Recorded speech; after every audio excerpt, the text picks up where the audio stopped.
Theory 91 introduction to IT act and penalties for cyber crimes, જ્યાં what is information tech act 2000, ITA 2000 કાયદો electronic વાણિજ્ય અને electronic વ્યવહારોને કાનૂની મંજૂરી આપવા, ઈ ગવર્નન્સને સક્ષમ બનાવવા અને સાયબર ગુનાઓને રોકવા માટે ઘડવામાં આવ્યો હતો. Act and penalties for cyber crime, જ્યાં કલમ 65 કમ્પ્યુટર સ્ત્રોત દસ્તાવેજો સાથે ચેડા કરવા 3 વર્ષ સુધીની કેદ અને અથવા 2 લાખ સુધીનો દંડ. 66 કમ્પ્યુટર સિસ્ટમથી હેકિંગ 3 વર્ષ સુધીની કેદ અને અથવા 5 લાખ સુધીનો દંડ. 66B ચોરાયેલા કમ્પ્યુટર અથવા સંદેશા વ્યવહાર ઉપકરણ પ્રાપ્ત કરવું 3 વર્ષ સુધીની કેદ અને અથવા 1 લાખ સુધીનો દંડ. 66C બીજા વ્યક્તિના પાસવર્ડનો ઉપયોગ કરવો 3 વર્ષ સુધીની કેદ અને અથવા 1 લાખ સુધીનો દંડ. 66D કમ્પ્યુટર સંસાધનનો ઉપયોગ કરીને છેતરપિંડી 3 વર્ષ સુધીની કેદ અને અથવા 1 લાખ સુધીનો દંડ. 66E બીજાઓના ખાનગી છબીઓ પ્રકાશિત કરવી 3 વર્ષ સુધીની કેદ અને અથવા 2 લાખ સુધીનો દંડ. 66F સાયબર આતંકવાદના કૃત્યો આજીવન કેદ. 67 ઇલેક્ટ્રોનિક સ્વરૂપમાં અશ્લીલ માહિતી પ્રકાશિત કરવી 5 વર્ષ સુધીની કેદ અને અથવા 10 લાખ સુધીનો દંડ. 67A જાતીય કૃત્યો ધરાવતી છબીઓ પ્રકાશિત કરવી 7 વર્ષ સુધીની કેદ અને અથવા 10 લાખ સુધીનો દંડ. 67C રેકોર્ડ જાળવવામાં નિષ્ફળતા 3 વર્ષ સુધીની કેદ અને અથવા દંડ. 68 આદેશોનું પાલન કરવામાં નિષ્ફળતા અથવા ઇનકાર 2 વર્ષ સુધીની કેદ અને અથવા 1 લાખ સુધીનો દંડ.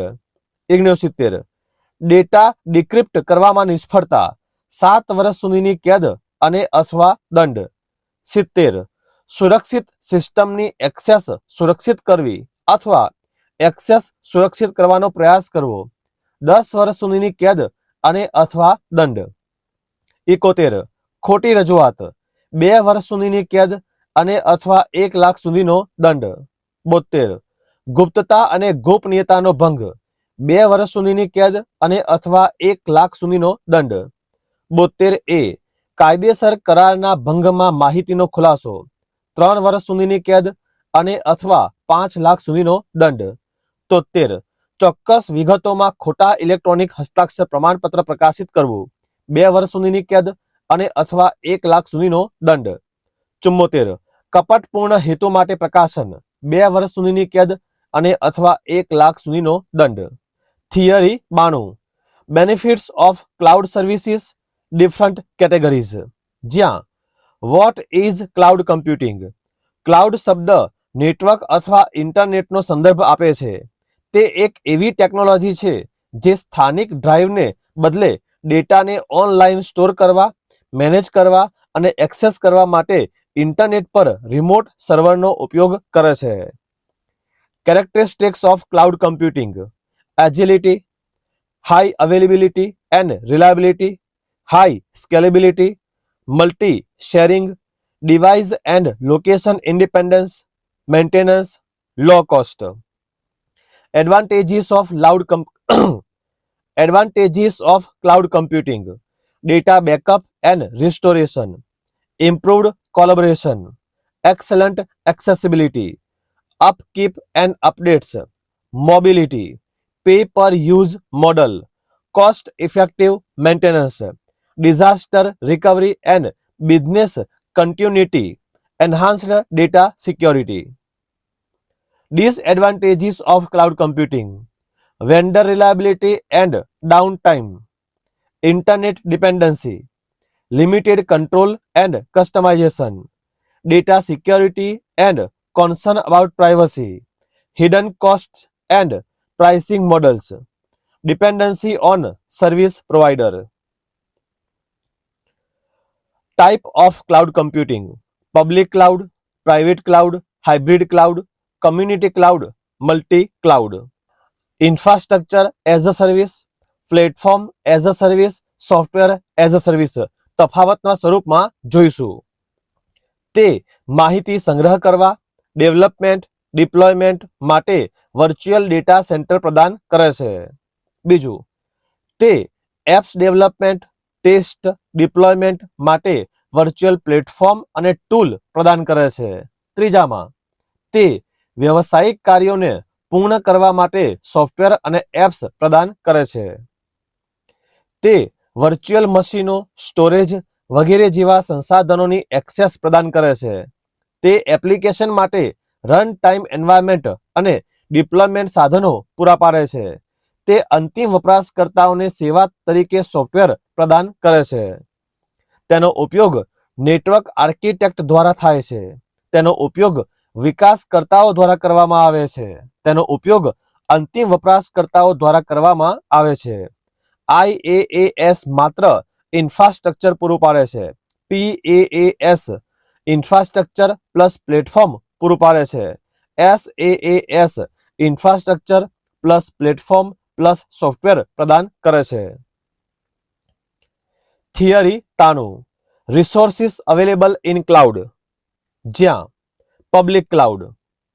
ઇન્ટ્રોડક્શન. પબ્લિક ક્લાઉડ સિસ્ટમ અને સેવાઓને સામાન્ય લોકો માટે સરળતાથી સુલભ થવાની મંજૂરી આપે છે. Advantages: cost effective, reliability, flexibility, location independence, utility style costing.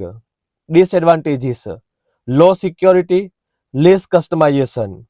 Example: Amazon elastic compute cloud, Windows Azure service platform, Google app engine.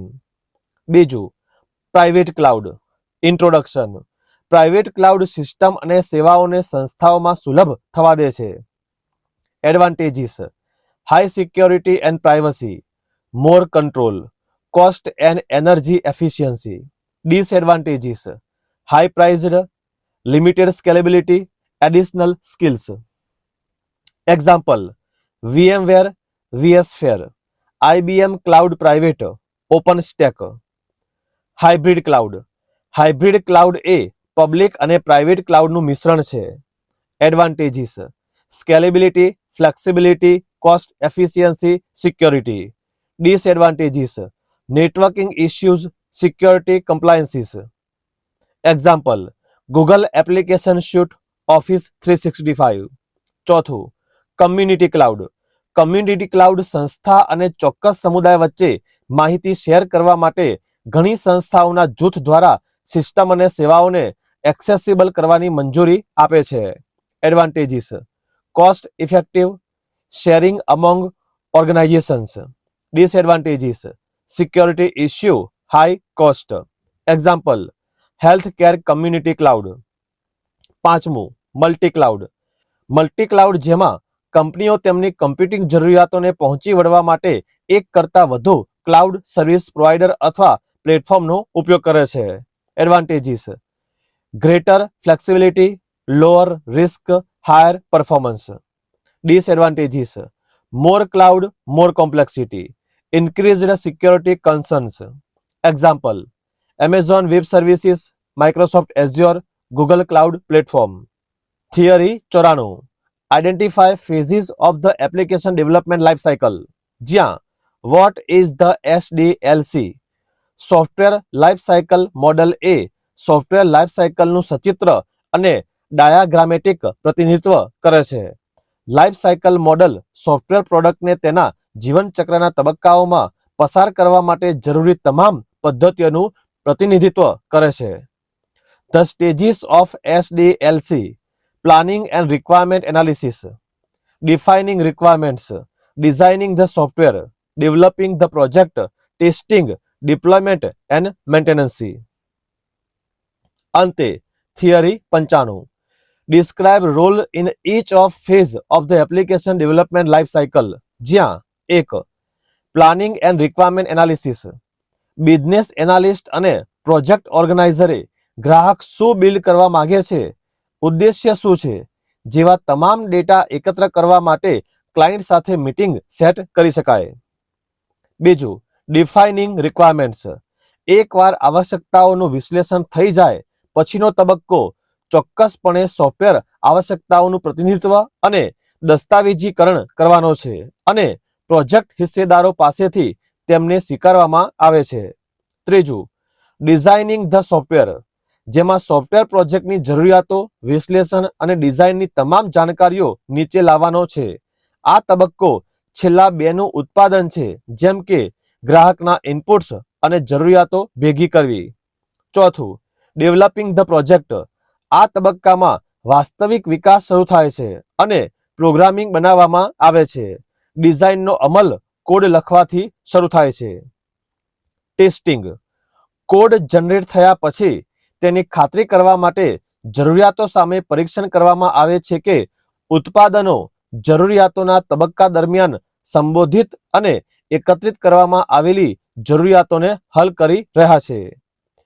Deployment. એકવાર સોફ્ટવેર પ્રમાણિત થઈ જાય અને કોઈ ભૂલો જણાવવામાં ન આવે પછી તે ડિપ્લોય કરવામાં આવે છે. પછી એસેસમેન્ટના આધારે સોફ્ટવેર જેમ છે તેમ રિલીઝ કરી શકાય છે. મેન્ટેનન્સ. એકવાર જ્યારે ક્લાયન્ટ વિકસિત સિસ્ટમનો ઉપયોગ કરવાનું શરૂ કરે છે ત્યારે વાસ્તવિક સમસ્યાઓ સામે આવે છે અને સમયાંતરે ઉકેલવી જરૂરી છે. આવા જ કોપા સંલગ્ન તમામ ટોપિક માટે સબસ્ક્રાઇબ કરો. જલ્દી મળીશું નવા વિડીયોમાં.